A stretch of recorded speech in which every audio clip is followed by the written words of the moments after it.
Olá, sejam muito bem-vindos. Esse é o nosso primeiro videocast do Grupo André Borba. Eu sou Carol Borba, sou a nova apresentadora do nosso videocast e aqui nós vamos explorar não só a área de oculoplastia, tendo outros profissionais da área, como também a área da odontologia e toda a área médica, junto com outros profissionais. E fora isso, nós também vamos trazer depoimentos de pacientes exclusivos para vocês. E hoje, o nosso primeiro episódio começa nada mais, nada menos com o fundador do Grupo André Borba, o Dr. André Borba, que está aqui conosco. Olá, um prazer ter você aqui hoje com a gente. Obrigado, Carol. Eu estou muito contente da gente ter conseguido fazer esse primeiro videocast ou podcast. Eu acredito que vai ser muito interessante para levar informações aos nossos pacientes. Para mim é um prazer. Para quem não sabe, Dr. André Borba é meu irmão, oftalmologista, médico formado há mais de 20 anos, oculoplasta. E como aqui nós vamos explorar nesse primeiro episódio essa área de oculoplastia, acho que nada melhor do que a gente perguntar por que você escolheu a profissão de médico e essa área de oculoplastia. Antes de mais nada, eu gostei muito dos 20 anos, porque na verdade vão fazer 29 anos que eu sou formado. Então, quase 30, né, que eu sou médico. Eu tenho 51 anos, dia 25 de setembro, sou libriano. E aí, é importante nessas coisas, a gente precisa conversar um pouquinho, que eu acho interessante. Então, dia 25 de setembro, eu vou fazer 52 anos, de 2023. Vou fazer 29 anos esse ano de formado. Então, isso representa muito tempo, muito chão da medicina, né? E quando eu estava na residência, eu tive um grande paciente que me inspirou. Era um paciente que levou um tiro, né? Ele estava dirigindo, ele levou um tiro e acabou então perdendo a visão dos dois olhos. Quando isso aconteceu, ele foi internado no Hospital das Clínicas, a gente foi operá-lo, né? E era uma situação muito difícil para a gente, porque por mais que nós sejamos médicos, na hora que você olha para aquele paciente indefeso, cego bilateralmente, de um dia para o outro, e passando por cirurgias, então como ser humano, né, é difícil você ver essa situação. Eu era muito jovem, 24 anos mais ou menos, 25. Aí, no dia seguinte, quando acabou a cirurgia, tudo, foi de madrugada, eu fui lá no quarto conversar com ele. Na hora que eu entrei no quarto, ele falou assim para mim: Dr. André, daria para o senhor acender a luz para mim antes da gente... Eu falei, eu preciso conversar com você, meu nome é André. Dr. André, dá para você, antes de mais nada, acender a luz, que é tão ruim falar no escuro? Então, na hora que aconteceu isso, para mim foi um baque, porque eu sabia que ia ser difícil explicar para ele o que tinha acontecido, né? Que ele viveu depois de um acidente muito grave e que não vai mais enxergar de nenhum dos olhos. Então, nesse momento, eu me segurei muito para não chorar e ele perceber na frente dele aquela tristeza que eu senti naquele momento, né? Um impacto, porque a pergunta foi muito direta. E eu falei assim, espera um pouquinho que eu vou chamar sua família. Foi a primeira coisa que me veio em mente. Porque eu sabia que com a força da família, com a mão, segurando a mão da esposa, dos filhos que estavam do lado de fora, talvez fosse mais fácil essa situação ser controlada.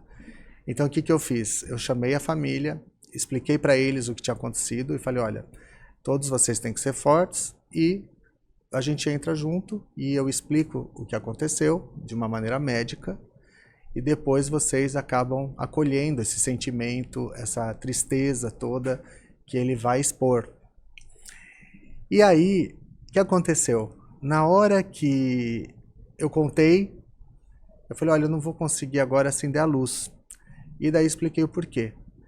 Você sofreu um acidente muito grave ontem, né? Você estava num caminhão dirigindo e tentaram te assaltar.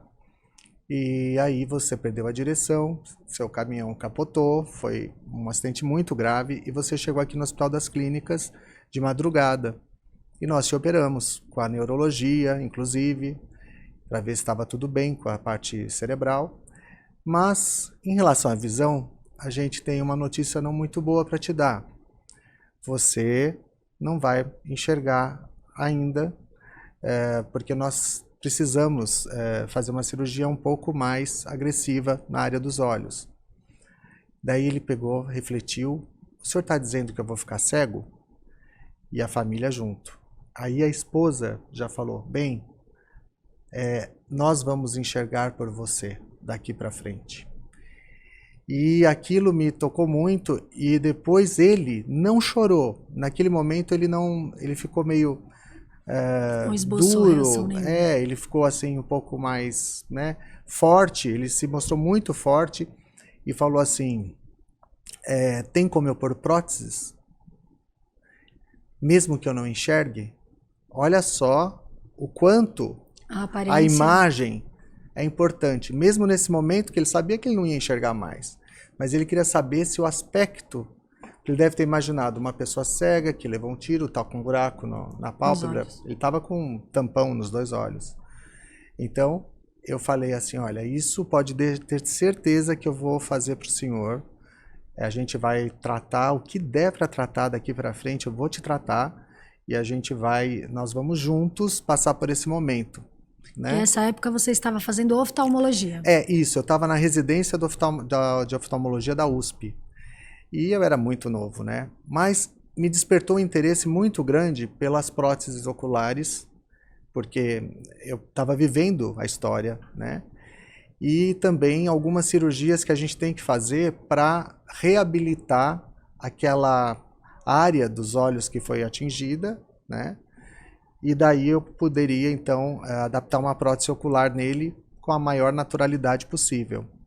Então, que o olho abrisse e fechasse, então que a pálpebra tivesse a função de abrir e fechar, que tivesse volume atrás dessa prótese, porque realmente estava sem o volume do globo ocular, tinha perdido tudo, era a primeira noite do acidente, né?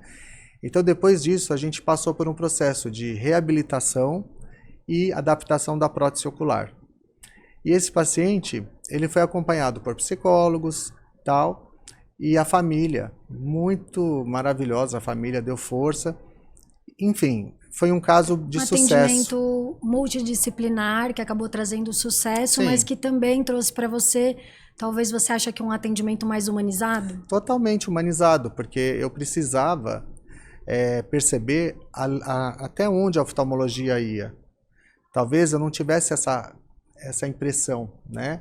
Eu era muito jovem, então eu estava fazendo oftalmologia, eu pensava em operar catarata, operar glaucoma, problemas de retina, mas quando essa área, né, me chamou a atenção, a área do trauma, que eu realmente me apaixonei por essa área de trauma, todas as áreas, todo mundo, quando tinha trauma, o André, ele gosta e tal. Eu gostava realmente de reconstruir as pálpebras, mordida de cachorro, acidente de carro. Naquela época não tinha cinto de segurança. Então, obrigatoriedade.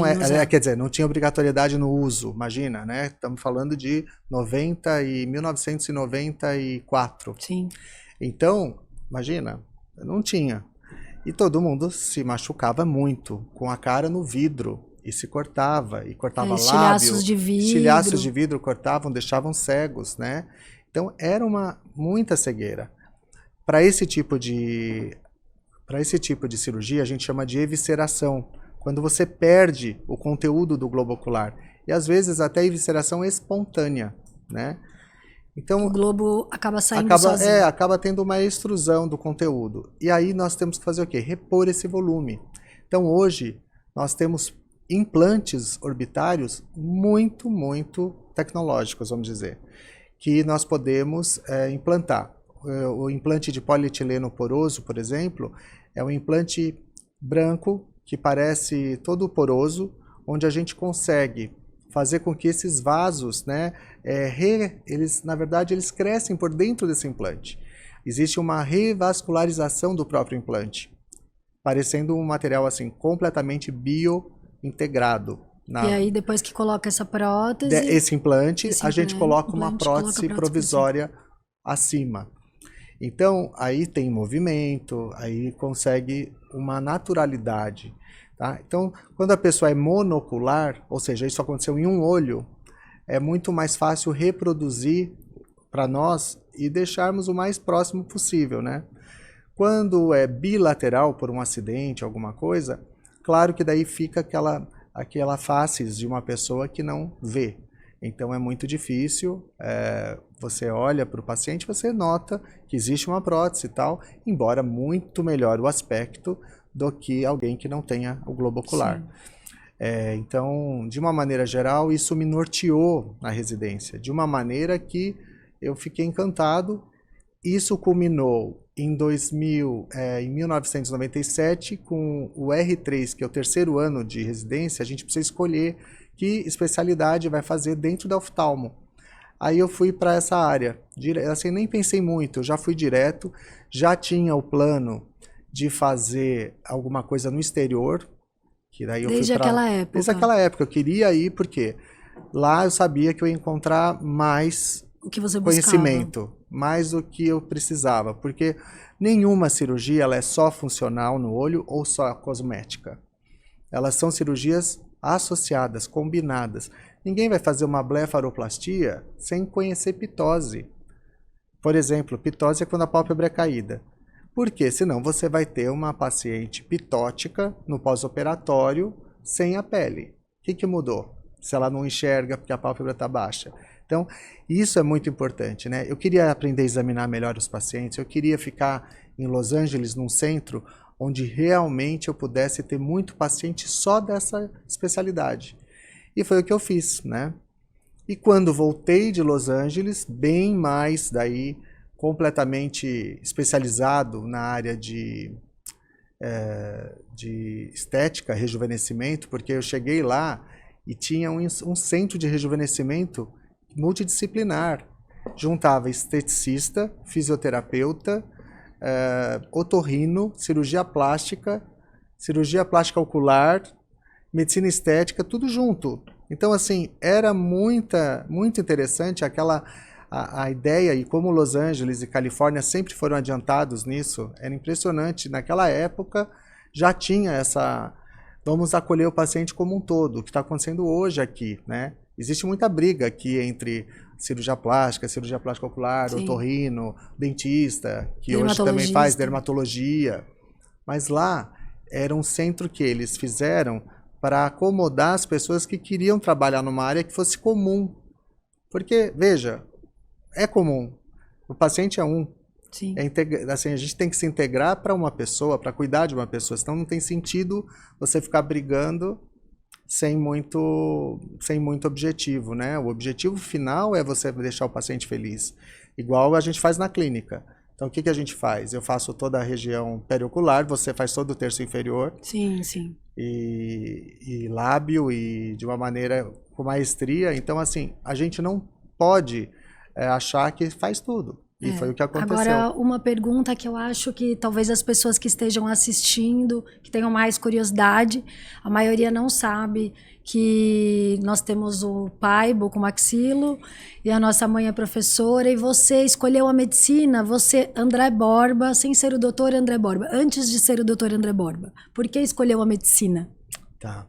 Então, eu acredito, e eu tenho isso dentro de mim, que o médico ou qualquer outra especialidade, né, na área de saúde, eu acho que a gente já vem com um chip lá dentro, assim, ó, você será isso.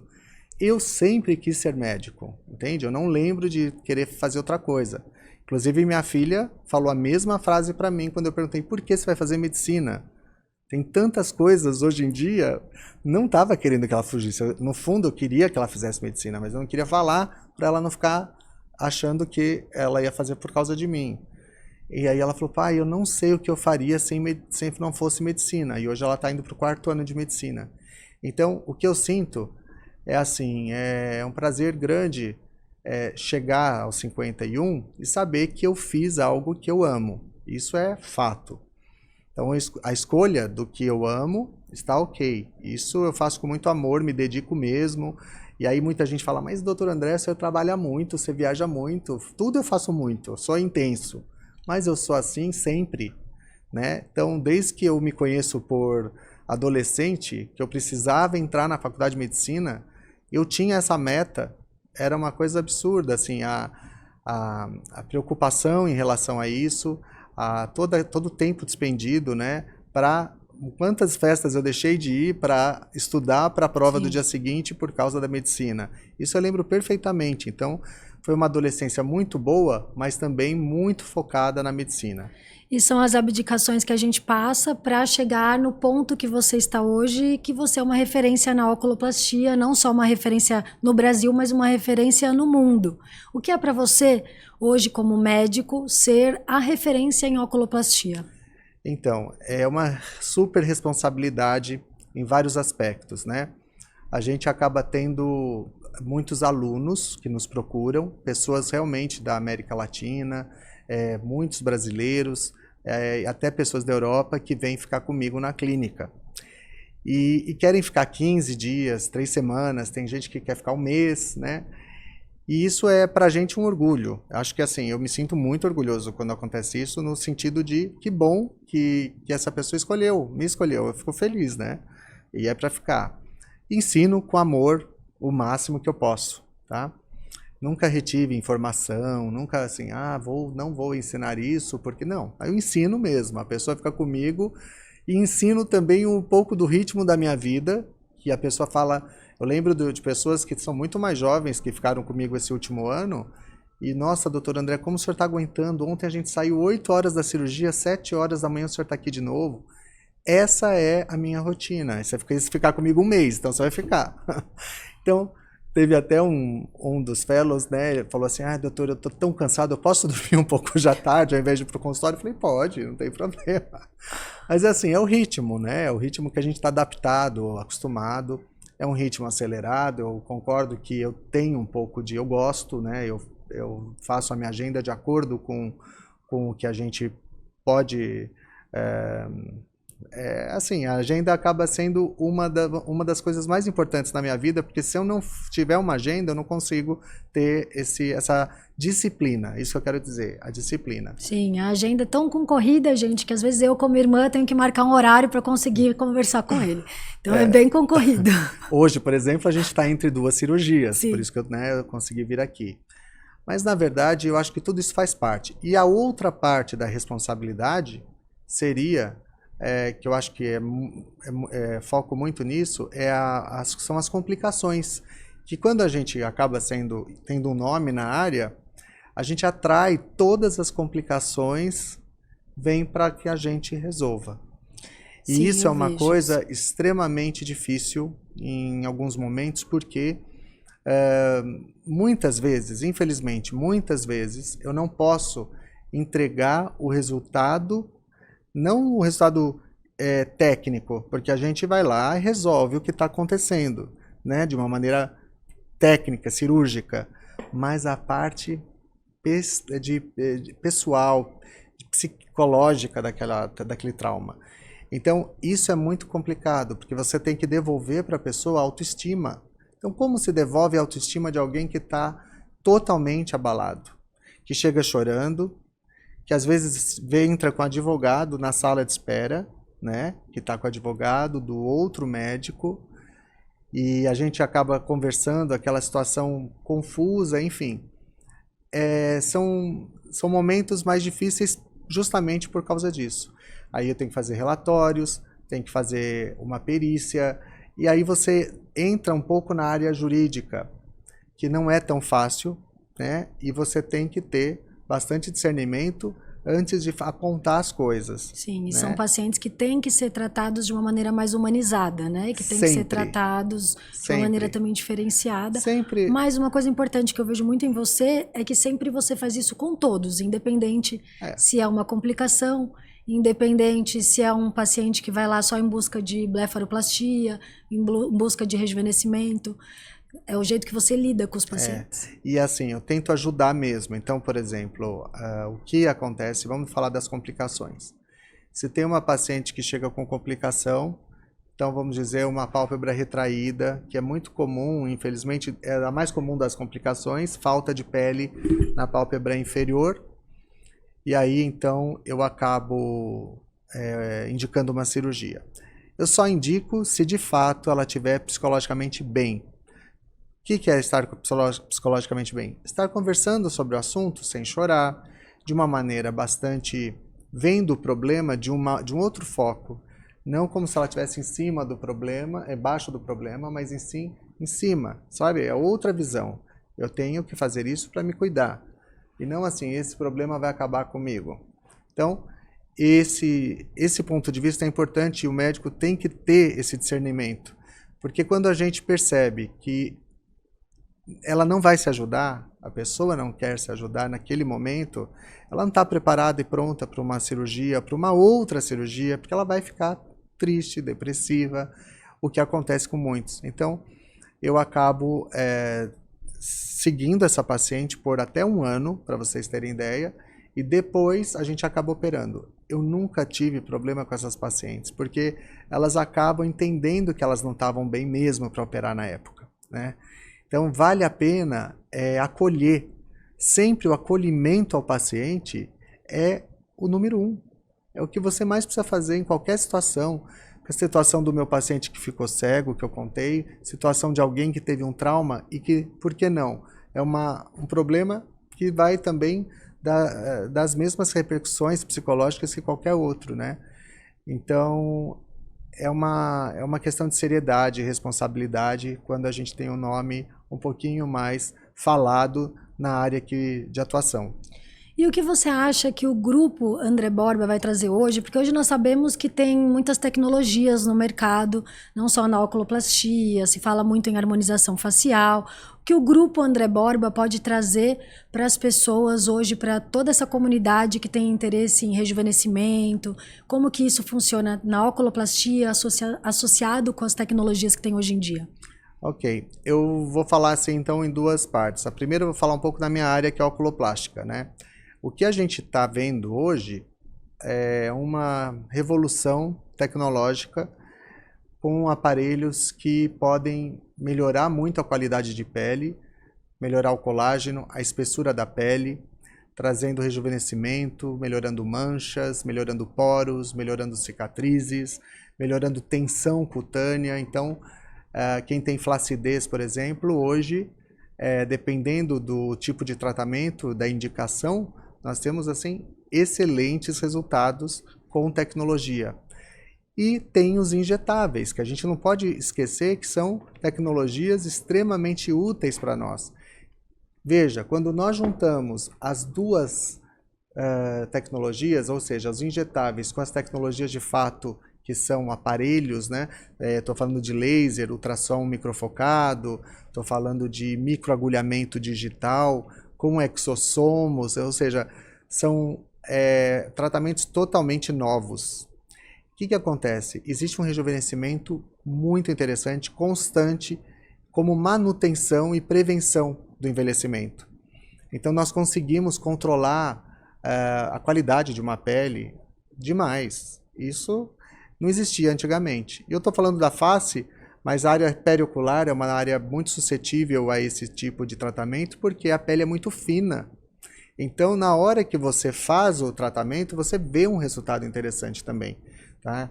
Sem contar a toxina botulínica, né? Que a gente fala de tudo, mas a toxina ainda na minha opinião, um dos tratamentos mais importantes na clínica, porque a gente consegue rejuvenescer os olhares, e a gente lida com as expressões faciais. E a toxina, ela acaba melhorando, relaxando aqueles músculos dinâmicos que são muito expressivos, muitas vezes aquele sinal de bravo, ou então aqueles pés de galinha muito profundos até, ela consegue amenizar aquela força muscular e faz com que a gente consiga tratar. E depois nós vamos falar rapidamente de peelings, lasers, tudo isso a gente acaba com tendo uma qualidade de pele melhor. O que acontece no Grupo André Borba? Além de ter todas essas tecnologias que nós podemos utilizar em todas as áreas e não só na minha área, então nós temos isso para a região da coxa, nós temos isso para o braço, para o abdômen, para toda a região corporal. Realmente tem fisioterapeutas, esteticistas preocupadas com isso. Nós temos o Fotona, que também é um aparelho extremamente importante para a manutenção do rejuvenescimento. E também nós estamos contando agora com nutrologia, nutrição, soroterapia, soroterapia, medicina regenerativa como um todo, medicina que é a medicina do futuro, prevenção. né? Então essa medicina que a gente chama de integrativa, na verdade, nada mais é que a clínica se preocupando um pouco mais com aquilo que a gente precisa. Eu imagino assim muito como se fosse uma terra que precisa ser adubada, sabe? Que precisa deixar sais minerais, vitaminas, que a gente precisa se preocupar com até em relação à hidratação.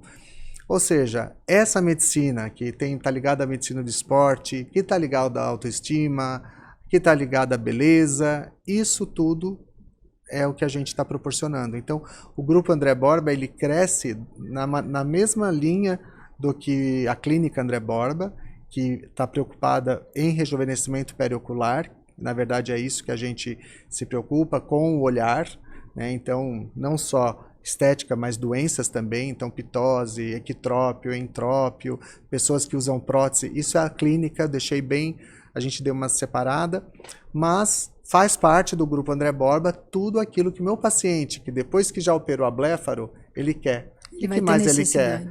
Doutor, eu já fiz a minha blefaroplastia, agora eu quero me cuidar mais. Que bom, então tem lá, vamos para o nosso dermato, vamos para o nosso médico que faz harmonização, ou você que faz harmonização, e toda a região corporal, e tratando da saúde como um todo. Então, é o futuro, é o que eu acredito que nos mesmos princípios que a gente tem na clínica, mesmo objetivo, mesma sintonia entre os profissionais, que são excelentes. Então agora a gente tem um grupo muito forte, renomado, muito sólido, e eu acredito que a tendência é crescer, né? E cresce pelos pacientes que vêm, né? Então a gente, graças ao nosso público. Uma pergunta sobre os seus livros. Você tem 3 livros, você tem o livro escrito de toxina botulínica e MD Codes, você tem o livro de plástica ocular, e agora esse novo livro, Desenhando um Novo Olhar,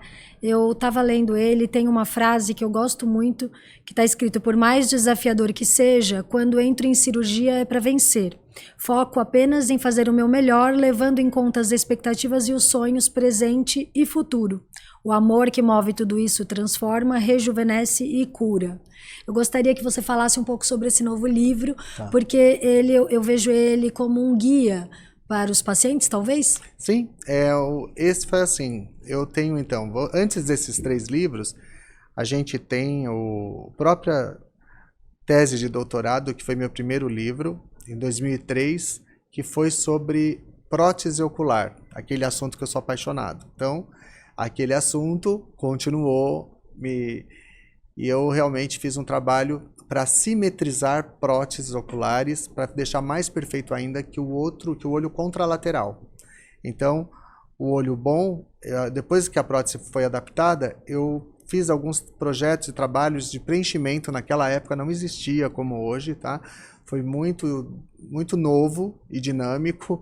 Eu fui para a Dinamarca atrás de produtos que eu pudesse injetar na órbita, e eu consegui então esse poliacrilamida, consegui uma importação, já tinha Anvisa no Brasil, e eu usei nos meus pacientes. Foram exatamente 23 pacientes tratados. É uma tese muito linda e foi publicada num jornal uma revista muito famosa da oculoplástica. Então, é um trabalho que foi feito com esses pacientes, e a partir daí eu sempre continuei escrevendo alguma coisa.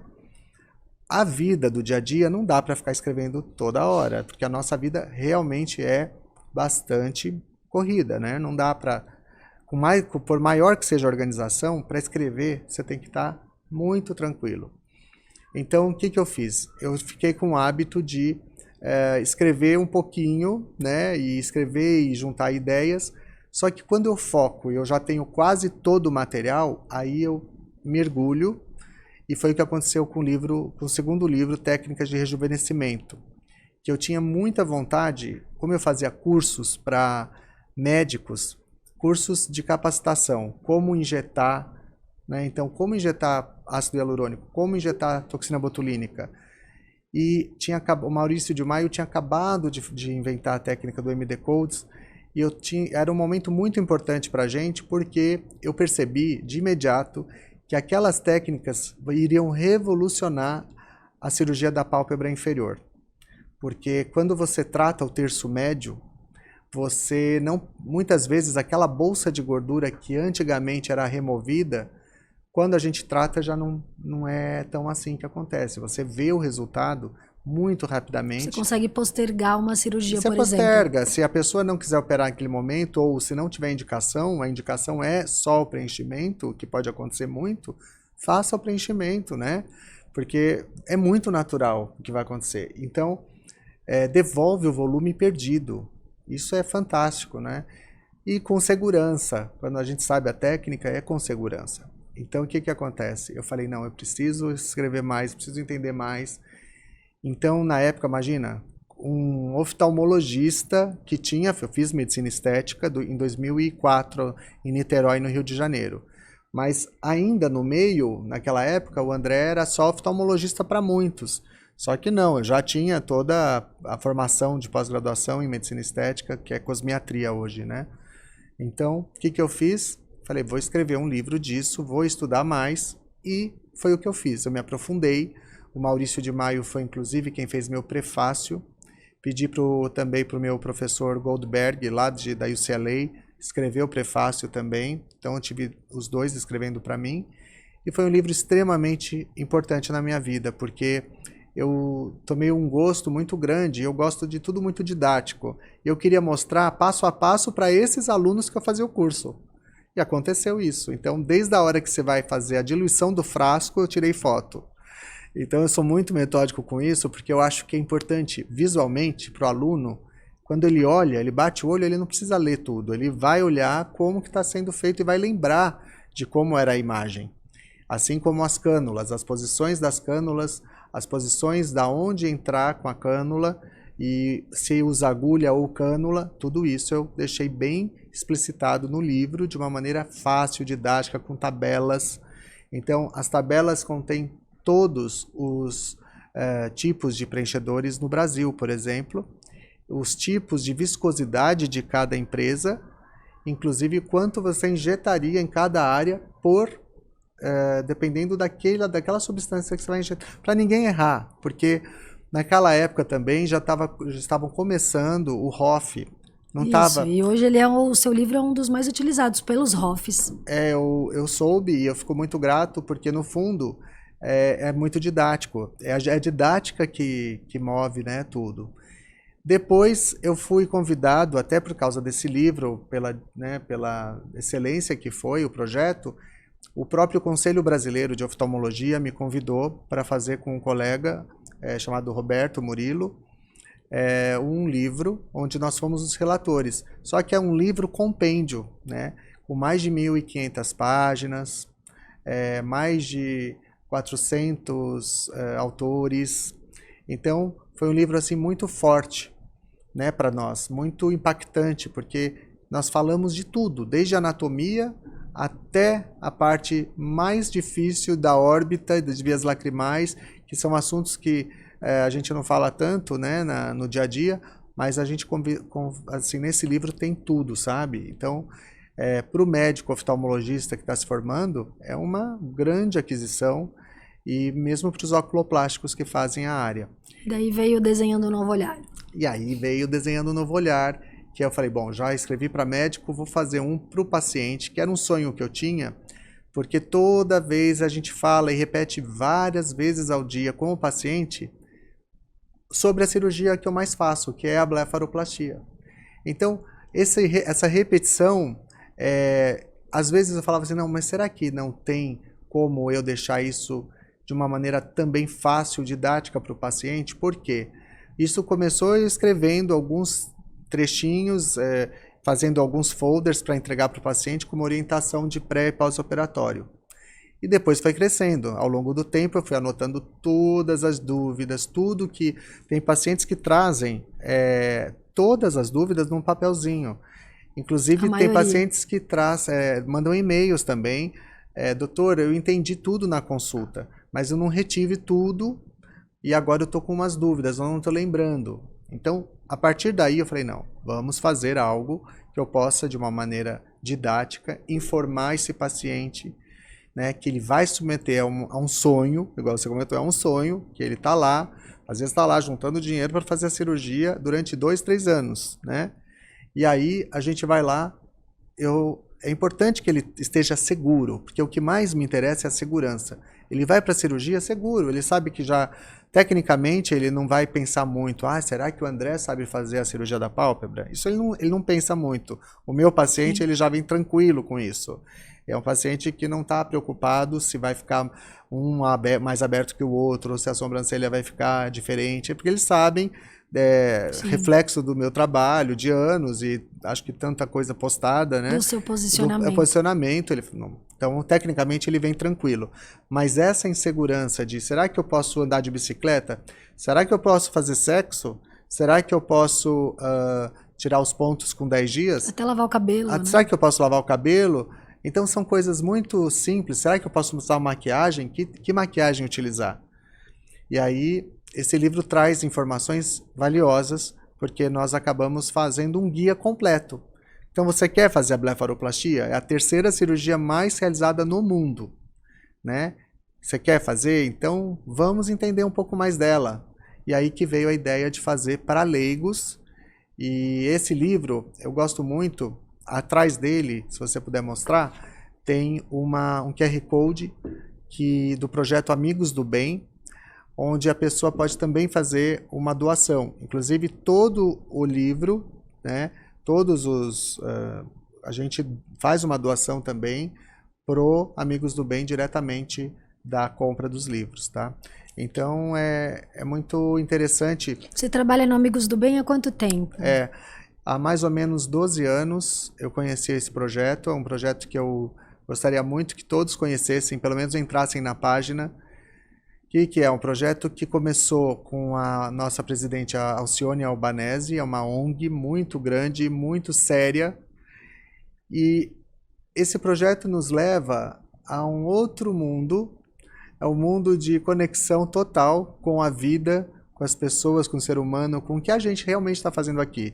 Sabe? Sim. Sabe aquela hora que você está em São Paulo, correndo para lá e para cá, vai num jantar super importante, social, vai aqui, vai ali, mas na verdade, quem o André gosta mesmo, o André, quando André, é lá, no sertão que você se vê completamente aberto, como também médico, eu atendo as pessoas, e faço o que é gostoso fazer também, né? Sim, Amigos do Bem pra gente, então, assim, é uma ajuda muito pequena e retribuição a tudo que Deus nos proporciona. Eu acredito que o Amigos do Bem, ele transforma vidas, né? Então tem o centro de transformação, que eles pegam pessoas que não têm mais sonhos. Então você lidar com pessoas que não têm mais sonhos e você devolver o sorriso, você conseguir devolver um sonho, fazer a pessoa ter um sonho, fazer a pessoa ter uma vida novamente. Eu acho que mexe muito com isso quando a gente vai para o sertão. São 12 anos já que a gente vai? 12 anos. Então já são 12 anos que nós fazemos parte do projeto e sempre levando saúde e o que recebemos em troca é nada mais, nada menos que amor puro.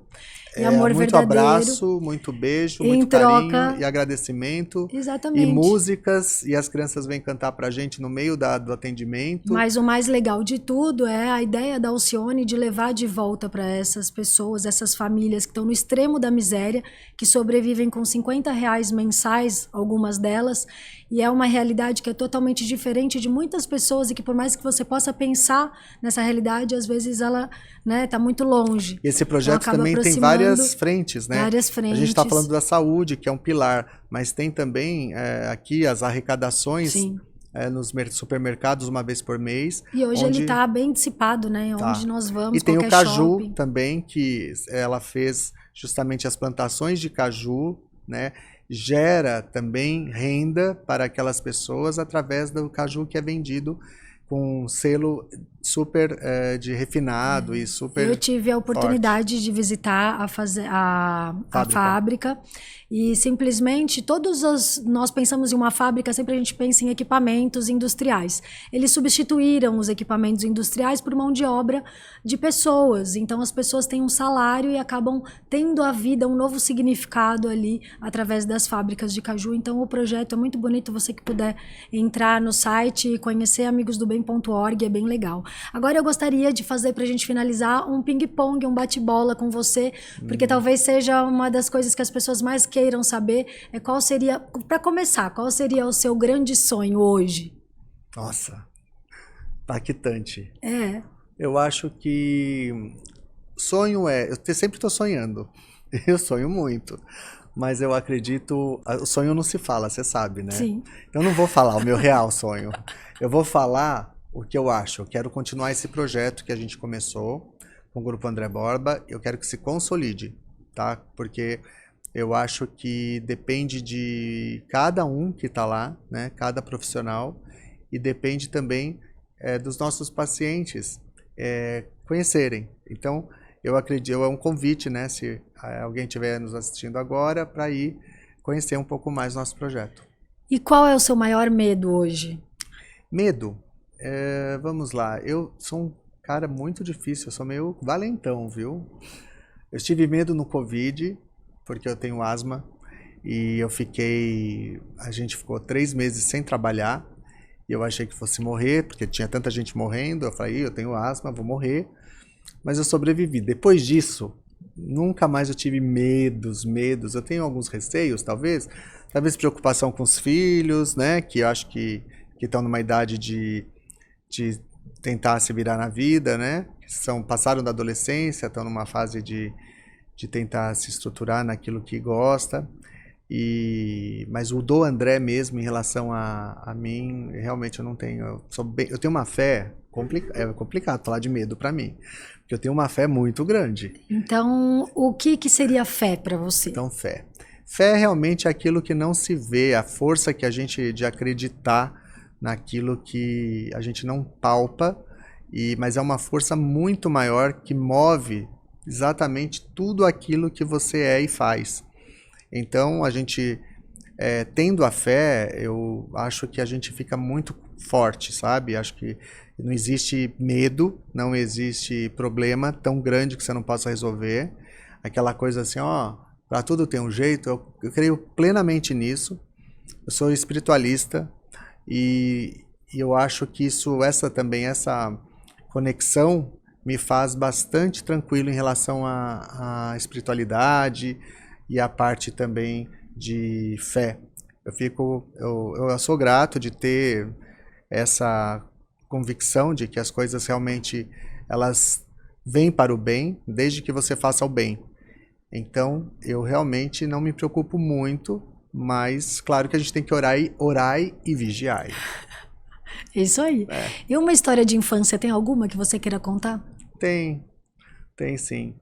Eu gosto de lembrar da infância com os animais. Eu acho que os animais... Eu tenho uma cachorrinha chamada Nira, que é um resgate para mim da parte da infância.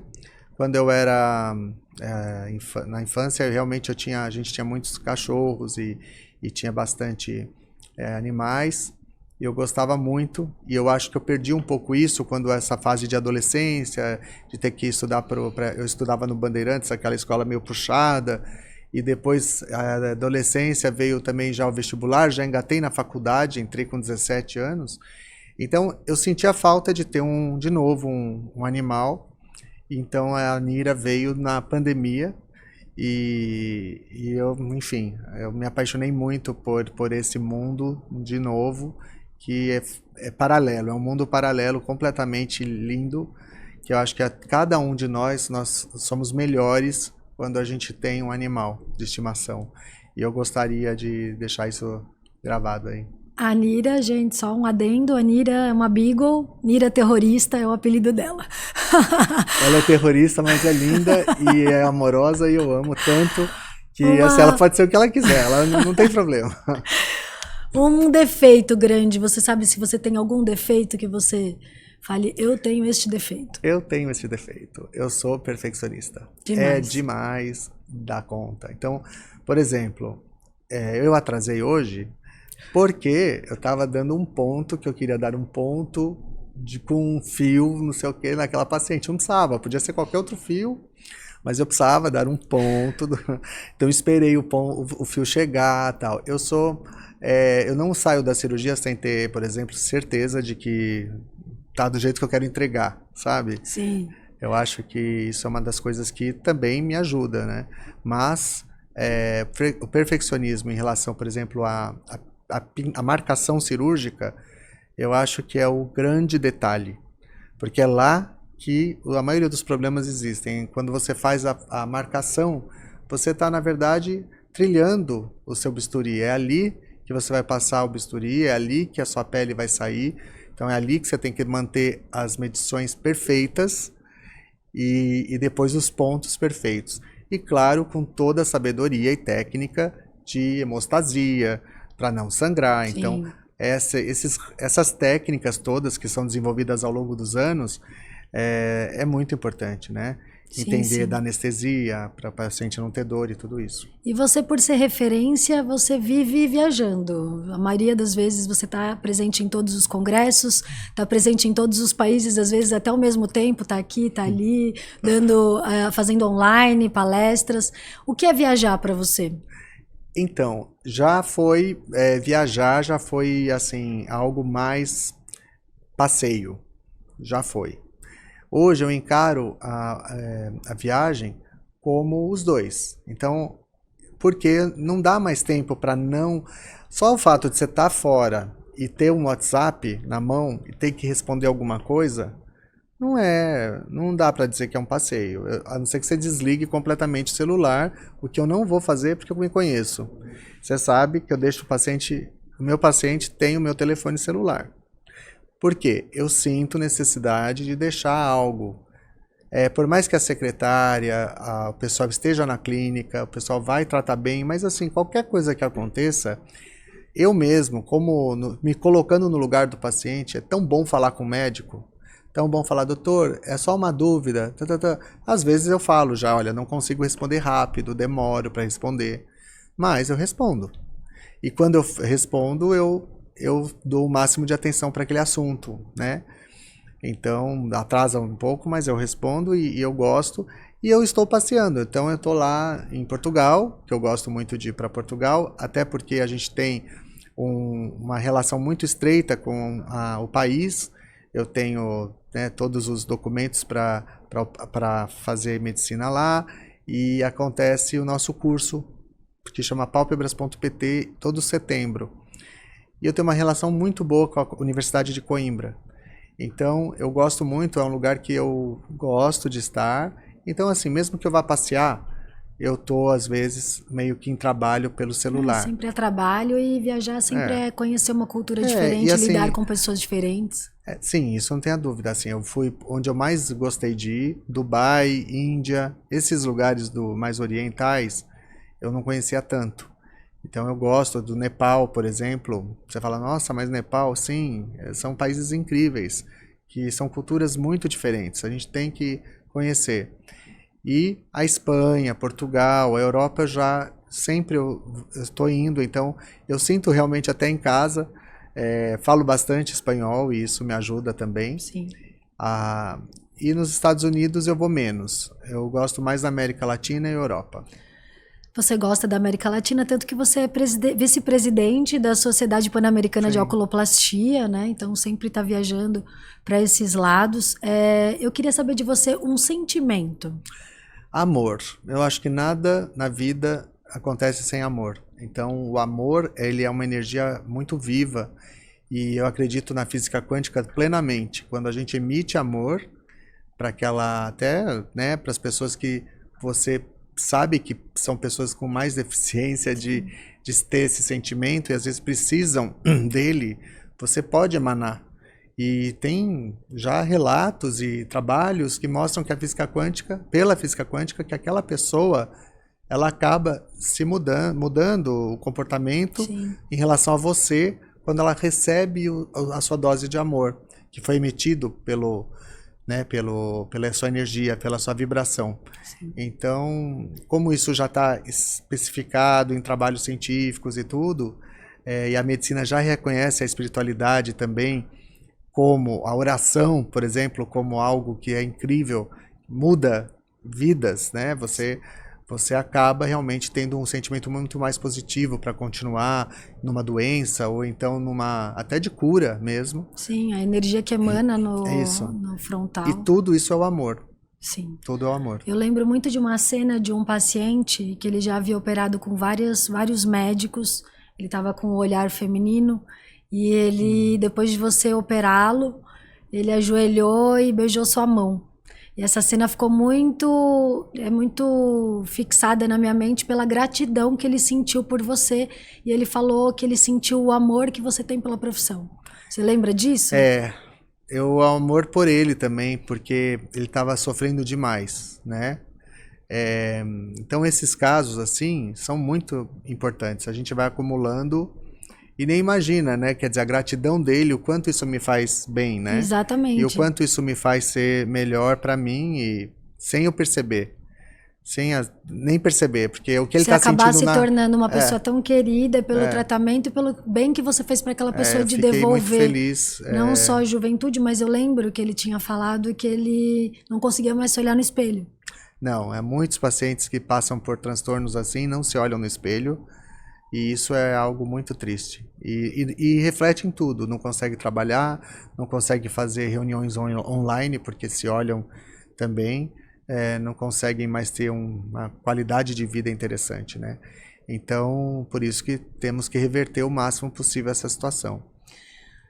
Queria saber de você um prato favorito de comida. Já que você viaja tanto, deve ter algum prato específico que você goste mais. Eu gosto de melanzane parmegiana. E eu realmente sou apaixonado por esse prato de berinjela parmegiana. Ser realmente... Bem italiano. Eu amo. E eu lembro, claro, tem conexões com a avó, eu lembro muitas coisas, né, com essas berinjelas, assim. Mas tem sempre um sentimento embutido que a gente não entende muito, né? É isso aí. Bom, então nós vamos finalizar por hoje. Espero que vocês tenham gostado do nosso videocast. Primeiro videocast do Grupo André Borba, para vocês conhecerem um pouquinho mais sobre o nosso gestor, sobre como vai ser a formulação do Grupo André Borba. Nós estamos trazendo para vocês uma clínica totalmente que vai ser uma referência, com todos os profissionais, enfermeiros, esteticistas, biomédicos, dermatologistas, oculoplastia, oftalmologia. Então é bem completo, exatamente para trazer esse formato, né, para as pessoas poderem usufruir mais. Eu acho que falta um pouco essa interação, né, entre dentistas, médicos, dermatologistas. A nossa clínica, ela é referência em algumas empresas, né? Justamente porque tem medicina junto com o odonto, numa época tão complicada que foi essa luta, essa briga entre medicina e odontologia. Então, quando me questionaram, porque eu repostei algo que você postou, trabalhando lá, e me questionaram, nossa, mas você está repostando algo de uma dentista? Pessoal, antes de dentista, ela é minha irmã. Como eu vou expulsar minha irmã porque para agradar vocês? Não vou. Para agradar alguém? Não vou, né? Então... para quem não sabe, sou dentista formada há 20 anos, especialista em pacientes especiais pela USP, sou especialista em harmonização orofacial e hoje eu sou speaker da Allergan no Brasil. Também trabalho para a Derma Pain World, então a gente tem toda uma história baseada, especialista em lábios, para quem não sabe. Sempre vocês verão os nossos reposts, tanto dele então, alguém comigo tem que como te entrevistar um dia. meu com ele. Mas a gente vai falando. Então aqui o nosso podcast, basicamente, o nosso videocast, basicamente vai trazer sempre novidades para vocês, novidades de tecnologia, médicos, outros profissionais, pessoas que estão embasadas mais nesse meio, não só na área médica, como pessoas influentes na área. Mas o principal de tudo é sempre trazer para vocês mais conteúdo na área embasada de médico, dentistas e na estética, né? No meio da medicina em geral, estética. Principalmente que é o que é o nosso carro-chefe. Né? Hoje assim, a gente acaba tendo muito paciente que procura por estética. Não tem como, é um momento, né?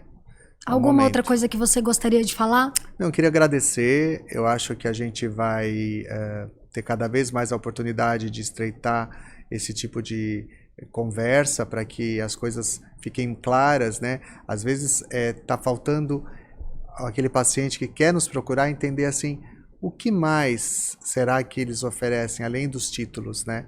Então, pensando nisso, esse programa eu acho que vai ajudar muito, porque acaba vendo que somos pessoas completamente normais, somos pessoas completamente abertas também a receber informações e a compartilhar informações e poder ajudar de uma certa maneira, né? E onde todo o nosso contexto é, sim, em cima do meu sentimento que você perguntou, que é o amor. Então, dá para a gente fazer algo muito melhor se todos nós nos unirmos, né? E nos amarmos, a verdade é essa. Sim, isso é o principal e espero que vocês gostem e que assistam os nossos próximos episódios. Então é isso, gente. Muito obrigada. Até mais.